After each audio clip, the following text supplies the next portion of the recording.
नमस्कार and welcome you all to World Affairs. मैं हूं प्रशांत धवन. नाउ रिसेंटली भारत के विदेश मंत्री doctor S Jaishankar south America की एक बहुत ही इंपॉर्टेंट विजिट पे गए. पहले ये रुके ब्राजील में जयशंकर साहब का बहुत ही भव्य वेलकम हुआ. ब्राजील के प्रेसिडेंट से ये मिले, बायलैटरल रिलेशंस को इंप्रूव करने की यहाँ पर बात करी गई. याद रखिएगा ब्राजील एक ब्रिक्स कंट्री भी है. तो यहाँ पर बातचीत करने के बाद जयशंकर साहब नीचे साउथ में गए और फिर इन्होंने विजिट किया पैराग्वे. और पैराग्वे के बाद मैं कहूँगा एक बहुत ही सक्सेसफुल इनकी विजिट हुई है अर्जेंटीना देश में. अर्जेंटीना यहाँ पे आप देख पाओगे एक बहुत ही इंपॉर्टेंट देश है इंडिया के लिए. 4.5 करोड़ लोगों की यहाँ पर आबादी है और अर्जेंटीना आज के समय तैयार है रुपी पैसों में ट्रेड करने के लिए. यहाँ पर आप देख पाओगे अर्जेंटीना ने प्रोसेस स्टार्ट कर दिया है जिसके अंडर इन द फ्यूचर रुपी और अर्जेंटीना की जो लोकल करेंसी है उसके अंडर ट्रेड हो पाएगा. उसके अलावा अर्जेंटीना ने यह भी कहा है कि ये लोग इंडिया का तेजस फाइटर जेट परचेज करना चाहते हैं. ये सब ठीक जयशंकर साहब की विजिट के दौरान हुआ है और साथ ही साथ वेरियस और इश्यूज पर इंडिया ने अर्जेंटीना का सपोर्ट किया है. देखो यूजुअली जब हम इंडिया में सोचते हैं अर्जेंटीना के बारे में तो माइंड में आता है फुटबॉल, लियोनेल मेसी, मैराडोना, मगर Argentina is much more than that. यहाँ पर लिथियम, मिलिट्री सेल्स, ट्रेड का बहुत ज्यादा पोटेंशियल है. तो डिस्कस करेंगे इस ब्रिलियंट विजिट को. बहुत कुछ यहाँ पे आपको जानने को मिलेगा, मगर आगे बढ़ने से पहले आपसे क्वेश्चन पूछूंगा. बहुत ही सिंपल क्वेश्चन है. अगर आपने अभी प्रॉपरली मैप को देखा होगा तो आराम से इस क्वेश्चन का आप आंसर कर पाओगे. क्वेश्चन ये है कि इनमें से वो कौन सा देश है जो अर्जेंटीना के साथ एक लैंड बॉर्डर शेयर नहीं करता. ये है यहाँ पे आपकी ऑप्शन: चिली, पैराग्वे, उरुग्वे या फिर पेरू. कमेंट सेक्शन में सब लोग करो आंसर. सही आंसर आपको मिलेगा वीडियो के अंत में. नाउ अर्जेंटीना की एयरफोर्स को बहुत ही लंबे समय से तलाश थी एक फाइटर जेट की. ये लोग वैसे F-16 परचेज कर नहीं सकते डायरेक्टली क्योंकि यूएसए इनको ये फाइटर जेट बेचेगा नहीं, क्योंकि अर्जेंटीना के रिलेशंस काफ़ी ख़राब हैं यूनाइटेड किंगडम के साथ.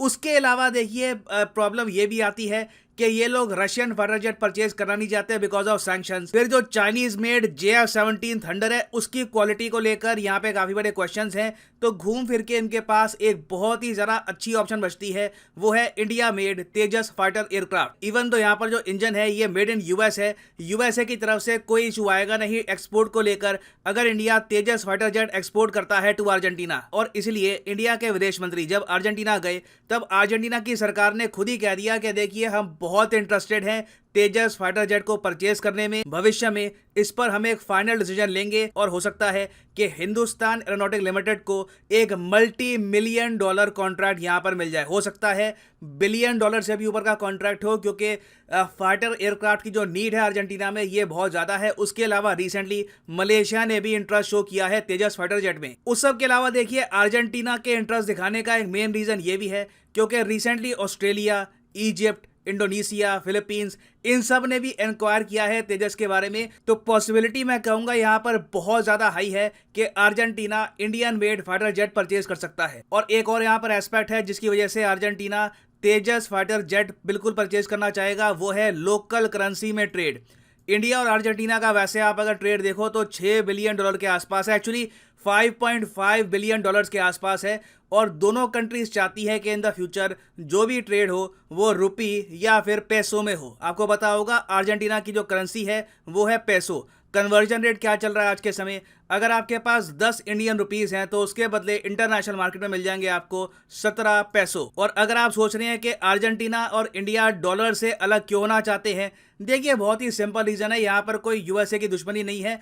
डॉलर बहुत ज्यादा स्ट्रांग हो चुका है. रिसेंटली आपने सुना होगा 20 सालों में पहली बार ऐसा हुआ कि डॉलर की वैल्यू यूरो के भी पार चली गई. नहीं तो सारी उम्र आपने देखा होगा यूरो की वैल्यू डॉलर से भी ऊपर रहती है. आपको बचपन में भी याद होगा कि अगर मान लो कि $1 होता था 50 रुपए 40 रुपए के आसपास का, तो यूरो की वैल्यू ज्यादा ही होती थी. यूरो 60-70 रुपए के आसपास का होता था. मगर आज के समय आप अगर देखो तो $1 बिल्कुल बराबर है डॉलर के. और एक्चुअली डॉलर हो सकता है कि यूरो से और ज्यादा स्ट्रांग हो जाए क्योंकि यूएस का फेडरल रिजर्व अभी इंटरेस्ट रेट बढ़ाने वाला है. तो डॉलर की सर्कुलेशन और ज्यादा कम होगी इन द फ्यूचर, जिसकी वजह से आप देखोगे ऑल टुगेदर डॉलर और ज्यादा स्ट्रांग होता रहेगा. तो डॉलर सिंस लगातार स्ट्रांग हो रहा है तो इसको as a third currency use करने में अर्जेंटीना इंडिया का नुकसान ही होगा. तो दोनों देश इसलिए चाहते हैं कि डॉलर को रिमूव करके ट्रेड किया जाए। और एक बार अर्जेंटीना और इंडिया ने ये मैकेनिज्म डेवलप कर दिया तो उसके बाद आप देखोगे कि इंडिया बड़े स्केल पर लिथियम भी परचेज करेगा फ्रॉम अर्जेंटीना। हाल ही में देखा गया है कि एक नई टाइप की माइनिंग टेक्नोलॉजी डेवलप हुई है जिसकी वजह से अर्जेंटीना में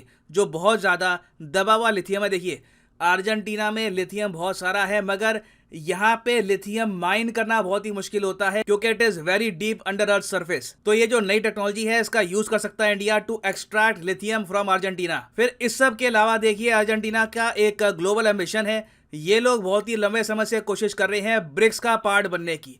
इंडिया ने यहाँ पर कहा है कि बिल्कुल अर्जेंटीना को हम कंप्लीट सपोर्ट देंगे। इंडिया खुद चाहता है कि अर्जेंटीना ब्रिक्स का पार्ट बन जाए। मुझे वैसे पता नहीं कि जब अर्जेंटीना ब्रिक्स का पार्ट बनेगा तो ये जो एक्रोनिम है BRICS इसको चेंज करेंगे या फिर ब्रिक्स का ब्रियाक्स या कुछ और कर देंगे। It will be quite funny to see. Now ये सब बातें अपनी जगह है। इंडिया ने यहाँ पर बड़ा समर्थन किया अर्जेंटीना का मालविनास टापू को लेकर। अब यहाँ पे आप कहोगे मालविनास टापू कौन से हैं? आपने लाइफ में काफी बार फॉकलैंड आइलैंड के बारे में सुना होगा। अब ये यहाँ पे आपको मैप दिखा रहा हूँ, ये अर्जेंटीना का मैप है, ठीक है। अर्जेंटीना के बिल्कुल करीब ना यहाँ पे आपको कुछ एक आइलैंड्स का ग्रुप मिलेगा। इसको यूनाइटेड किंगडम कहता है फॉकलैंड आइलैंड और अर्जेंटीना कहता है मालविनास आइलैंड। अर्जेंटीना कहता है कि हिस्टोरिकली ये आइलैंड बिलोंग करते हैं इनको। यूके ने ये आइलैंड जो है 19th सेंचुरी से कब्जा रखे हैं। बीच में इन आइलैंड्स को लेकर 1982-83 के बीच में एक वॉर भी हुई थी, फॉकलैंड आइलैंड वॉर, जो अर्जेंटीना हार गया था। मगर आज भी अर्जेंटीना चाहता है कि बातचीत के जरिए ये टापू वापस अर्जेंटीना को मिल जाए। तो जयशंकर साहब जब अर्जेंटीना में गए तो यहाँ पे इन्होंने यही बात दोहराई कि बिल्कुल हम सपोर्ट करते हैं अर्जेंटीना का स्टांस, बातचीत होनी चाहिए मालविनास टापुओं को लेकर। ये जो वर्ड इन्होंने यूज किया ना ये बहुत ही इंपॉर्टेंट है। इंडिया ने अर्जेंटीना में खड़ा होकर ये नहीं कहा कि हम फॉकलैंड आइलैंड के इशू को लेकर सपोर्ट करते हैं अर्जेंटीना का। हमने स्पेसिफिकली ये वर्ड यूज किया मालविनास टापू, जिसको सुन के अर्जेंटीना जेन्युइनली काफी खुश हुआ होगा कि इंडिया प्रॉपर सपोर्ट दिखा रहा है इस इशू में अर्जेंटीना का। तो ओवरऑल मैं कहूंगा एक बहुत अच्छी विजिट है और आप देखेंगे in the future Tejas fighter jet deal को लेकर अर्जेंटीना से एक बहुत ही ज्यादा अच्छी न्यूज आने वाली है ना। वापस आते हैं अपने क्वेश्चन की तरफ कि इनमें से कौन सा देश है जो अर्जेंटीना के साथ बॉर्डर शेयर नहीं करता। तो सही उत्तर यहाँ पे है option D, the country of Peru. यहाँ पर आप देख पाओगे ये वर्ल्ड मैप पे, ये यहाँ पे अर्जेंटीना, ठीक है, और ये यहाँ पे है पेरू। दोनों की कोई भी लैंड बॉर्डर आपको नहीं मिलेगी, तो इसलिए बाय डिफॉल्ट डी हो गया हमारा सही आंसर। और फाइनली यहाँ पर मैं ऐड कर दूं कि आज के लिए अनअकैडमी का एक बहुत ही यूनिक ऑफर है। जो एसएससी और बैंक एग्जाम की टेस्ट सीरीज है उसके प्राइसेस आधे से भी कम कर दिए गए हैं। ये ऑफर सिर्फ आज के लिए है। तो अगर मान लीजिए आप एक स्टूडेंट हैं एसएससी एग्जाम के, तो कमेंट सेक्शन में जाओ, यहाँ पे आपको लिंक मिलेगा एसएससी का। इस लिंक पे आप करोगे क्लिक और यहाँ पे नीचे आपको दिख जाएगा लिखा हुआ है LITE, लाइट पे आपको क्लिक करना है और यहाँ पे आप देखोगे सिर्फ 17 रुपए पर मंथ में आप परचेज कर सकते हो एसएससी की टेस्ट सीरीज फ्रॉम अनअकैडमी। ये प्राइसेस कल बढ़ जाएंगे, ये बस आज का ही ऑफर है। The prices have been reduced a lot, मगर जो प्राइसेस यहाँ पर लिखे हैं ये भी पे करने की आवश्यकता नहीं है क्योंकि आप अगर कोड यूज करोगे PD10 तो प्राइसेस और ज़्यादा यहाँ पर कम हो जाएंगे। For just 15 rupees you can buy the test series, so use the code PD10 and save money. ये जो ऑफर है ये बैंक की टेस्ट सीरीज और एसएससी की टेस्ट सीरीज दोनों के लिए एप्लीकेबल है। It is only for today. आज रात 12 बजे ये ऑफर टेस्ट सीरीज का खत्म हो जाएगा। सो इसी नोट के साथ यह वीडियो का अंत। Thank you for listening and as always God bless you all.